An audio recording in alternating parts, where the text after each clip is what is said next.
স্বাধীনতা বিরোধী শক্তির কাছে কিন্তু মানুষ প্রত্যাশা করে না, প্রত্যাশা করে কাদের কাছে? যাদেরকে ভোট দিয়েছে, ভালোবেসেছে, আপন মনে করেছে। তো তারা যদি তাদের চোখের ভাষা না বুঝে, হৃদয়ের আকুতি না বুঝে, তারা কারা বুঝবে? শিক্ষার্থীর এই ন্যায্য দাবিটার পক্ষে দাঁড়িয়ে তাদের পক্ষ থেকে আইনি লড়াই লড়ে ছাত্রলীগ। ছাত্রলীগ আইনি লড়াই লড়তে পারতো on behalf of the students, এবং ছাত্রলীগ এখানে পুরো হিরো হওয়ার সুযোগ ছিল। হারুন সাহেব ওদেরকে নিয়ে কথা বলতে গেলেন, ওই কথাটা কিন্তু ওই সময় পরিস্থিতি এমন গিয়েছিল, মাননীয় প্রধানমন্ত্রী নিজে এটাকে অ্যাড্রেস করে কথা বলতে পারতেন, নিয়ে আসতে পারতেন। আরো অনেকগুলো ইস্যু ছিল, এবং বারবার যে আমাদের কেন্দ্রীয় আওয়ামী লীগ নেতৃবৃন্দ, তারাও চাইলে আরো আগে ঘটনাস্থল যেতে পারতেন। একজন শিবির বা ছাত্র দলের কেউ মানে আমার হাত দিয়ে অন্তত কমিটিতে আসে না, সেই প্রমাণ কেউ দিতে পারবে না। ছাত্র দল বা ছাত্র শিবিরের কেউ তার উদ্দেশ্য বাস্তবায়নে কাউকে না কাউকে ম্যানেজ করে কারো মাধ্যমে ছাত্র রাজনীতিতে প্রবেশ করার যে চেষ্টাটা, সেটা নিয়ে সবসময় ছিল। আর বিশেষ করে শিবির তো আপনার সবসময় ব্যাকগ্রাউন্ডে কাজ করতে, মানে তাদের একটা যে গোপন সংগঠনের যে কার্যক্রম, তো সেটা যখন আপনার দেখবেন যে তারা একদম ফার্স্ট ইয়ার থেকে এসে যদি ক্যাম্পাস লাইফে ছাত্রলীগের সাথে মিশে, তাদের সাথে রাজনীতি উঠা বসা করে, তাদের মাধ্যমে মিশে যায়, সেখান থেকে তাদেরকে বাছাই করে, স্ক্রুটিনাইজ করা, সেই জায়গাটা যদি ছাত্রলীগের একটা বাছাই প্রক্রিয়া থাকতো, যে কার মাধ্যমে আসলো, আপনার একটা সংগঠনের সদস্য পদ থাকতো, যেটা ওদের আছে, যে এই জায়গাটায় আমাদের অবশ্যই একটা ল্যাকিংস আমি অস্বীকার করবো না। ৭১-এর পরাজিত শক্তি, সেই পুরনো শকুন যারা জাতির পতাকা বারবার খামচা ধরতে চেয়েছে, সেই শক্তিরা সবসময় চেয়েছে কিভাবে আওয়ামী লীগের রাজনীতিকে বিতর্কিত করা যায়, কিভাবে গণমানুষের কাছে আওয়ামী লীগের ভিলেন হিসেবে উপস্থাপন করা যায়। সেই চেষ্টাটা সবসময় ছিল, যেটা আমরা আমরা যখন দেখতে ছিলাম তখনও দেখেছি। এই যে ২৪শে আন্দোলন হলো, তার আগে এই একই আন্দোলন ১৮ চেষ্টা হয়েছে, ১৮ দুইবার হয়েছে, একবার কোটা আন্দোলনের মাধ্যমে, আরেকবার নিরবচ্ছিন্ন আন্দোলনের মাধ্যমে। তো বারংবারই এরকম ষড়যন্ত্র জাল বোনা হয়েছে।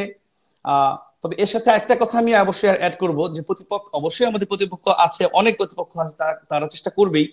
এর পাশাপাশি দীর্ঘদিন ক্ষমতায় থেকে উল্লেখযোগ্য উন্নয়ন করেছে, এর পাশাপাশি অবশ্যই আমাদেরও কিছু ত্রুটি বিচ্যুতি ছিল, যেগুলোতে মানুষ আসলে আওয়ামী লীগের কাছে বারংবার প্রত্যাশা করেছে, এবং অনেক ক্ষেত্রে আশাহত হয়েছে, এটা অস্বীকার করার কোনো উপায় নেই। আমরা যেমন একদিকে ভালো কাজ হয়েছে, তেমনি ভাবে এই আওয়ামী লীগের ব্যানারে অনেকেই অনিয়ম দুর্নীতির সঙ্গেও সম্পৃক্ত হয়ে গিয়েছিল, যে জায়গাটায় আমাদের আরো বেশি সচেতন হওয়া উচিত ছিল। কারণ দেখেন যে ৭১-এর পর থেকে বাংলাদেশে ৫টা জাতীয় নির্বাচন হয়েছে সর্বজন গ্রহণযোগ্য, তার ৪টিতে কিন্তু গণমানুষ আওয়ামী লীগকে ভোট দিয়েছে, আওয়ামী লীগকে ভালোবাসার ম্যান্ডেট দিয়েছে। সেই ম্যান্ডেটটাকে বাংলাদেশ আওয়ামী লীগ এবং আমরা যারা স্টেক হোল্ডার ছিলাম, তাদের ছিল আরো জনগণের যে আশা আকাঙ্ক্ষার প্রতিফলন, তাদের যে পালস, তাদের যে হৃদয়ের ভাষা, সেটা অনুধাবন করা। যদি আমরা সবাই বঙ্গবন্ধুর আদর্শকে যদি পরিপূর্ণভাবে ধারণ করতাম, দেখেন যে মুক্তিযুদ্ধের পূর্বের যে লড়াই সংগ্রামের ইতিহাস, সেখানে বঙ্গবন্ধু যখন সেই আপনার ৬৬ ৬ দফা থেকে শুরু করে বলেন, এই উত্তাল দিনে ৭৭, ৬৭, ৬৮, ৬৯, ৭০ এবং ৭১, সেখানে বঙ্গবন্ধু যে সকল রাজনৈতিক কর্মসূচিগুলো দিতেন, যে সেখানে প্রত্যেকটা রাজনৈতিক কর্মসূচিতে, তার প্রত্যেকটা কর্মযজ্ঞে গণমানুষের আশা আকাঙ্ক্ষার প্রতিফলনটা ঘটতো। যে কোটা আন্দোলন, এটা একটা সামাজিক সমস্যাই আমি বলবো, যে এটা কিন্তু দীর্ঘ প্রায় ৭ থেকে ৮ বছর যাবত কোনো বিসিএস বা কোনো পরীক্ষাতে কোটাটা ফুলফিল হচ্ছিল না। তো যখন ১৮-তে এরকম একটা পরিস্থিতি হলো, তখন কিন্তু যে নেতৃবৃন্দ ছিলেন, তারা কিন্তু ছিল যে কোটা বাতিল না করে ওই সময় একটা কমিটি করে কোটাটাকে সংস্কার করা, যেটা সবার একটা দাবি ছিল, প্রত্যাশা ছিল, যে এই একটা ইস্যু, যে ইস্যুটা স্পার্ক করতে পারে। কারণ ওই সময় এমনটা স্পার্ক করলো, মাননীয় প্রধানমন্ত্রী কিন্তু বাধ্য হলেন সংসদ দাঁড়িয়ে সেটাকে বাতিল করতে। তো তখনই একটা কমিটি করে দিয়ে এটাকে আপনার সমাধান করে ফেললে হয়ে যেত। কিন্তু রাব্বানি, আবার যখন কোটাটা বাতিল করা হলো, তখন কিন্তু যারা কোটা আন্দোলন করেছিলেন তারা কিন্তু আপত্তি জানায় নাই, বা কোটা যে বাতিল হয়েছে এইটার বিরুদ্ধে কিন্তু কোনো কর্মসূচি তারা দেয় নাই। না, আপনার কথা আমি মানছি, তারা তো কোটা চাচ্ছেই না, স্বাভাবিক, কিন্তু সংস্কার করলে একটা সর্বজন গ্রহণযোগ্য হতো।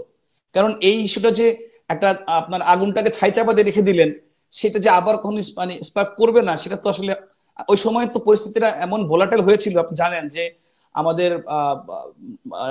যেমন যে আপনার ওই যে গণ অধিকারের নুরুল হক নূর, ওরা কিন্তু ওই কোটা আন্দোলন থেকে ওরা উত্থান হলো। এখন যারা হাসনাত সার্জিস আসছে, সেম কোটার মাধ্যমে, যে একটা ইস্যুকে আমি বারবার কেন জিয়ে রাখবো, যেটা যে ইস্যুটাকে কমন একটা ইন্টারেস্ট একটা বৃহৎ অংশের ছাত্র সমাজের রয়েছে। এবং আপনি দেখেন যে 18 ঠিক পরে আমি যখন দায়িত্ব নিলাম তার ঠিক 2 দিন পরে একটা আন্দোলন হলো, নিরাপদ সড়ক আন্দোলন, আপনার নিশ্চয়ই মনে আছে। ঠিক 2 দিন পরে আমি 31 তারিখে দায়িত্ব নিলাম, 2 তারিখে আন্দোলনটা শুরু হলো। তো যখন ওই আন্দোলন কিন্তু সেম ভাবে এই 24-এর আন্দোলনে যেভাবে ষড়যন্ত্রের বস বিপন্ন করা হলো, মেটিকুলাসলি ডিজাইন হলো, ওই ডিজাইনটা কিন্তু ওই সময়ও ছিল। একদম বাচ্চাদের নামিয়ে দেওয়া হলো, খুব অ্যাগ্রেসিভ ওয়েতে সব জায়গায় শুরু হলো। তো আমি যখন দেখলাম যে পরিস্থিতিটা খারাপ দিকে যাচ্ছে, সঙ্গে সঙ্গে কিন্তু আমি রাজপথে নেমে শিক্ষার্থীদের কাছে গিয়ে বললাম যে এই আন্দোলনটা যৌক্তিক এবং এই আন্দোলনের পক্ষে ছাত্রলীগ আছে, পূর্ণ সমর্থন আছে। যদি সরকার এই ন্যায্য দাবি না মানে নিরাপদ সড়ক আন্দোলনের, তাহলে বাংলাদেশ ছাত্রলীগ সরকারের বিরুদ্ধে, এই আওয়ামী লীগ সরকারের বিরুদ্ধে আন্দোলন করবে। তো এই কথা বলার পরে কিন্তু আপনার ওই ওদের ষড়যন্ত্রে কিন্তু ঠান্ডা পানি ঢেলে দেওয়া হয়েছে, ষড়যন্ত্রের আগুনে। তো এই জায়গাটায় আমরা মনে হয় একটা ব্যর্থতা হয়েছে। যদি পিপল কানেক্টিভিটি থাকতো, মানুষের আজ এখান থেকে কোন দিকে যেতে পারে সেই আশ করতে পারতো, আমার মনে হয়। আমি ছাত্রলীগের একজন কর্মী হিসেবে বলি যে আমার ছাত্রলীগ পরিবার এখানে একটা ভূমিকা রাখতে পারতো, ছিল। ওরা কিন্তু ওরাও কাজ করেছে, এটা স্বীকার করা যাবে না, কিন্তু ওরা কাছে গিয়ে সংস্পর্শে গিয়ে যে প্রবলেমটাকে সলভ করা, ফেস করা, এই ফেস করার জায়গাটা একটা গ্যাপ ছিল। সঙ্গে সঙ্গে কারণ প্রথম 6 দিন যখন আপনার ও তো আন্দোলন করছিল, চেষ্টা করছিল যে কিভাবে এটাকে অশান্তিপূর্ণ করা যায়, শান্তিপূর্ণ দিকে নিয়ে। তো যখন শান্তিপূর্ণ ছিল ওই সময় কিন্তু এটা হাত দেওয়া যেত। সেই হাত দেওয়াটা জায়গাটায় একটা, আপনি যদি বলেন যে অবহেলা বলেন অথবা যেভাবে দেখেন না কেন, একটা গ্যাপ আমি খুঁজে পাচ্ছি, এটা আমার দৃষ্টিতে। এটি কি মানে এই ছাত্রলীগের সুযোগটা বর্তমান দেওয়া হয়নি। নেতৃত্বের গাফিলতি ছিল মনে করেন?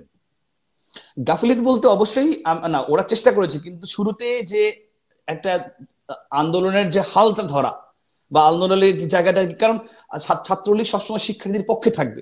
যে কোনো, এটা বঙ্গবন্ধুর কথা, যে একজন যদি বলে সেটা যদি ন্যায্য হয়, একটা লজিক থাকে মিনিমাম, সেই জায়গাটাকে ধরতে হবে এবং সেটাকে সমর্থন জানাতে হবে। এই সমর্থন জানানোটা কিন্তু দূর থেকে জানালে হবে না, ছাত্রলীগের পক্ষ থেকে তো কাছে আমরা গিয়ে জানানো। দেখেছি যে তারা এই আন্দোলনকে সমর্থন দিয়ে মাঠে নেমেছিল এবং চেষ্টা করেছিল যে সেটা এই সেটা একটা সার্টেন স্টেজে গিয়ে করেছে, কিন্তু একদম ফ্রম দ্য ভেরি বিগিনিং। এবং অবশ্য ওই সময় ছাত্রলীগের একটা আপনার মিরপুরে একটা ইনডোর ক্রিকেট টুর্নামেন্ট ছিল, সেখানে ওরা একটু কাজ করছিল। কিন্তু আমাকে বুঝতে হবে গুরুত্বটা কোথায়, কোন জিনিসটা কখন করতে হবে। শুরুতে একদম from the very first day আপনি বিন্দু থেকে সিন্ধু হয়, রায়পুরাতে বেল হয়, তো আপনি জিনিসটা যখন একদম গোড়ায় ধরবেন, তখন আর এই বাটারফ্লাই এফেক্টটা হবে না। কারণ অনেক ছোট জিনিস থেকে অনেক বড় জিনিস হয়, আমরা অতীতেও দেখেছি, চেষ্টাটা দেখেছি। আপনি দেখেন যখনই ওরা সুযোগ পেয়েছে, এই কারণ যেহেতু সরাসরি আন্দোলন করে গভর্নমেন্টকে বিপদে ফেলানো সেই ভিত্তিতে আওয়ামী লীগের ছিল, তারা পারেনি, বারংবার চেষ্টা করেছে বিভিন্ন অজুহাতে বিভিন্ন মাধ্যমে। কিন্তু এরকম একটা সামাজিক, যেখানে common people, common students interest আছে, সেই জায়গাগুলোতে আপনার আরো বেশি গুরুত্ব দেওয়া দরকার ছিল।